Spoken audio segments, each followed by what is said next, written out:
جو مضمون آ رہا ہے 13ویں رکوع میں، اس میں کیٹیگرائز کیا جا رہا ہے کہ اہل ایمان جو تھے اس وقت، یا یوں سمجھیے کہ جو مسلمان تھے ان میں کیا حفظ مراتب کا معاملہ کیا تھا۔ ظاہر بات ہے کہ تمام اہل ایمان ایک درجے کے تو نہیں تھے۔ خدا پنج انگشت یکساں نہ کرد، نہ ہر زن زنست و نہ ہر مرد مرد، نہ تمام مومن ایک جیسے تھے، نہ تمام منافق ایک جیسے تھے، نہ تمام کمزور لوگ ایک جیسے تھے۔ تو یہ بھی بڑی یوں سمجھیے کہ حکمت قرآنی کا ایک اہم موضوع ہے، اس لیے کہ آئندہ بھی جب بھی کبھی کسی مسلمان معاشرے میں کوئی دینی تحریک اٹھے گی، ظاہر بات ہے جیسا کہ میں نے عرض کیا ہے انسانی فطرت میں تو کوئی تبدیلی نہیں ہوئی ہے، اسی طرح کے صورتحال پیش آئے گی، تو اس کی پہچان کے لیے لوگوں کے درمیان درجہ بندی کا ایک فہم اور تفقع حاصل کرنے کے لیے یہ آیات جو ہیں یہ بہت ہی اہم ہیں۔ وَالسَّابِقُونَ الْأَوَّلُونَ مِنَ الْمُهَاجِرِينَ وَالْأَنصَارِ، اور پہلے سبقت کرنے والے مہاجرین میں سے اور انصار میں سے، وَالَّذِينَ اتَّبَعُوهُمْ بِإِحْسَانٍ، اور وہ لوگ جنہوں نے ان کی پیروی کی بھلائی کے ساتھ، نیکی کے ساتھ، رضی اللہ عنہم ورضوا عنہ، اللہ ان سے راضی ہو گیا اور وہ اس سے راضی ہو گئے، وَعَدَّ لَهُمْ جَنَّاتٍ تَجْرِي تَحْتَهَا الْأَنْهَارُ خَالِدِينَ فِيهَا أَبَدًا، ان کے نیچے ندیاں بہتی ہوں گی، اللہ نے وہ باغات تیار کر دیے ہیں ان کے لیے جن کے نیچے ندیاں بہتی ہوں گی، اس میں وہ ہمیشہ ہمیشہ رہیں گے، ذَلِكَ الْفَوْزُ الْعَظِيمُ، یہی ہے بہت بڑی کامیابی۔ اب یہ ٹاپ کی ہیں، دو درجے ہیں، دو مراتب ہیں۔ جیسے ایک مرتبہ ہم دیکھ چکے سورہ نساء میں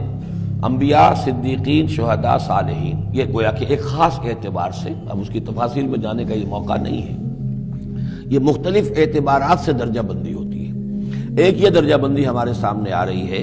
کہ ٹاپ کے دو جو ہیں ان کے لیے الفاظ آئیں السابقون الاولون اور والذین اتبعوہم بإحسان، یہ وہ لوگ ہیں نیک سرشت اور جن کی فطرتیں سلیمہ اور جن کی عقل سلیم تھی،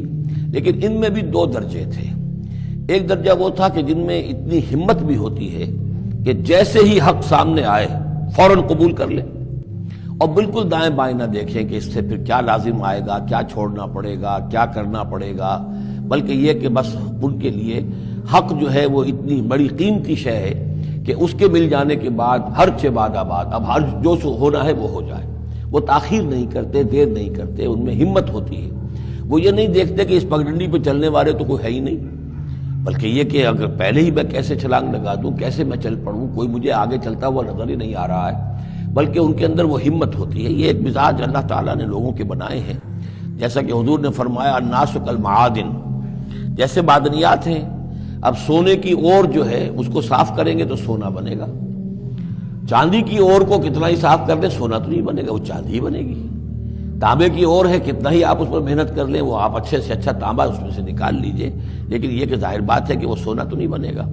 اسی طرح الناس کالمعادن، لوگوں کا معاملہ بھی یہ ہے کہ ان کی بھی اللہ تعالیٰ کی طرف سے جو ان کی طبائع بنائی گئی ہیں جس طرح کی، ان کے اندر فرق و تفاوت ہے۔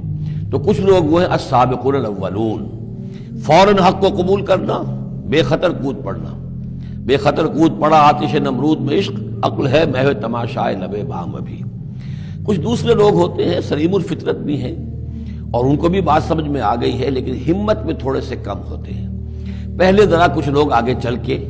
معلوم ہو جائے کہ ایک دو آدمی آگے بھی جا رہے ہیں تو راستہ ہوگا یہ آخر جو چل رہے ہیں یہ لوگ، اگر انہوں نے ہمت کر لی ہے تو چلو ہم بھی ہمت کریں۔ تو والذین اتبعوہم بإحسان، جو ان کے پیچھے چلے، ان کا اتباع کیا، لیکن کیا نیک نیتی سے، اس میں کوئی خلل نہیں، کوئی فساد نہیں، وہ بات باقی ساری ٹھیک ہے، بس تھوڑی سی اس کو کہنا چاہیے کہ جس کو ہمت کہا جائے، وہ ہمت کے اندر جو ہے ہمت مرداں، وہ اس کے اندر کوئی کمی ہے۔ لیکن ان دونوں کو بریکٹ کر لیا ہے، والسابقون الاولون من المہاجرین والانصار۔ اچھا یہ بھی نوٹ کر لیجئے کہ انصار تو ایمان لائیں 10-11 سال کے بعد۔ اب ظاہر بات ہے کہ متبعین بإحسان جو مہاجرین کے ہیں وہ زمانی اعتبار سے انصار سے پہلے ایمان لائے ہیں، لیکن مزاج کا معاملہ ہوتا ہے، انصار میں سے بھی بعض وہ تھے فوری طور پر انہوں نے قبول کیا اور اسی طرح کیا، یکسو ہو گئے، ہر چہ بعد آباد کشتی درآب انداختے۔ تو یہ مزاج کی بات ہے، اس کا زمانے سے تعلق نہیں ہے، یہ مزاج کی بات ہے کسی بھی وقت، اور آئندہ بھی ہمیشہ ایسا رہے گا۔ کچھ لوگ ایسے ہوں گے کہ جو حق کو قبول کرتے ہیں اور پھر قطعاً نہیں پرواہ کرتے،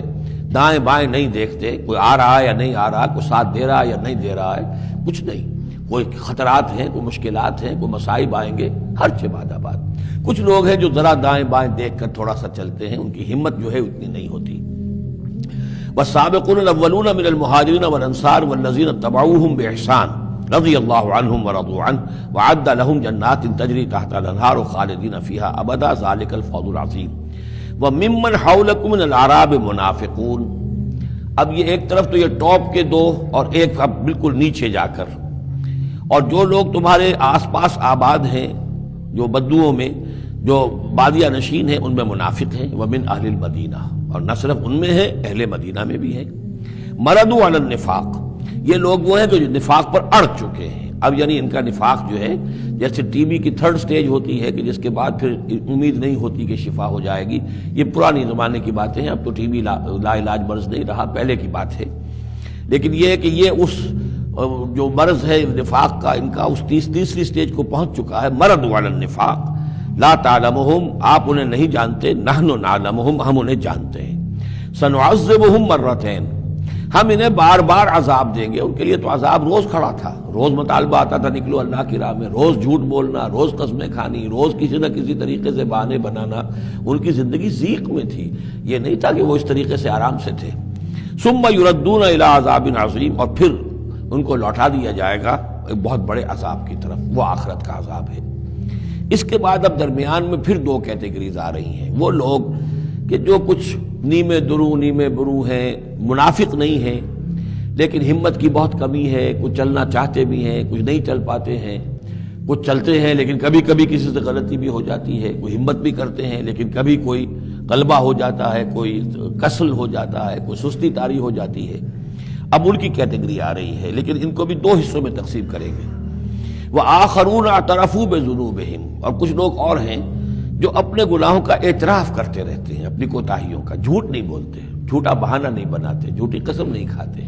ہم سے خطا ہو گئی، ہم سے غلطی ہو گئی، واقعتاً ہم سے کوتاہی ہوئی ہے، واقعتاً ہم اپنے اہل و عیال کے اندر مصروف ہو کر اور اپنے فرائض کی ادا کرنے میں کوتاہی کا ثبوت دیتے رہے ہیں۔ یہ اعتراف،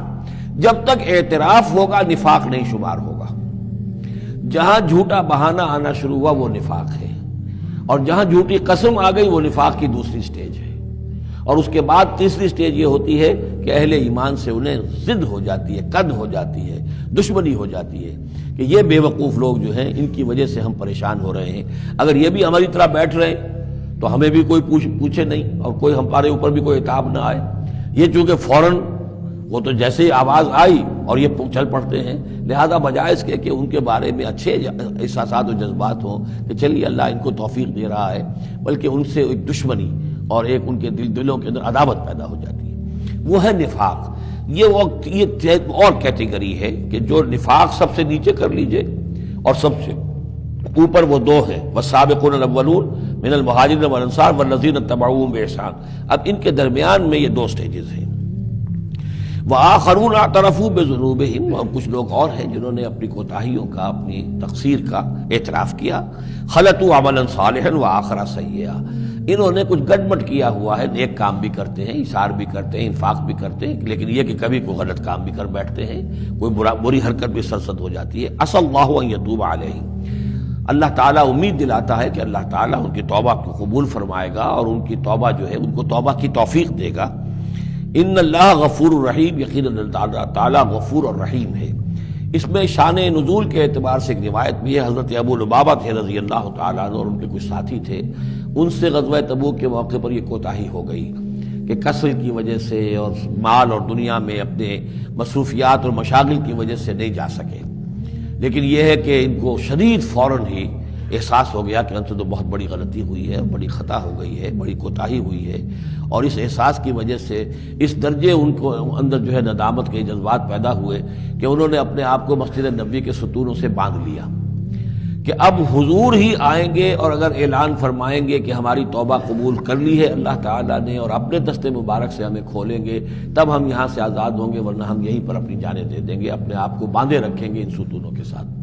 حضور واپس تشریف لائے ہیں اور یہ آیات جب نازل ہوئی، عسى اللہ ان یتوب علیہم، اللہ تعالیٰ ان قریب، یا اللہ توقع ہے اللہ ان کی توبہ قبول فرمائے گا، تب حضور نے آ کر انہیں کھولا اور انہیں یہ خوشخبری دی کہ ان کی توبہ جو ہے اللہ نے قبول کر لی ہے۔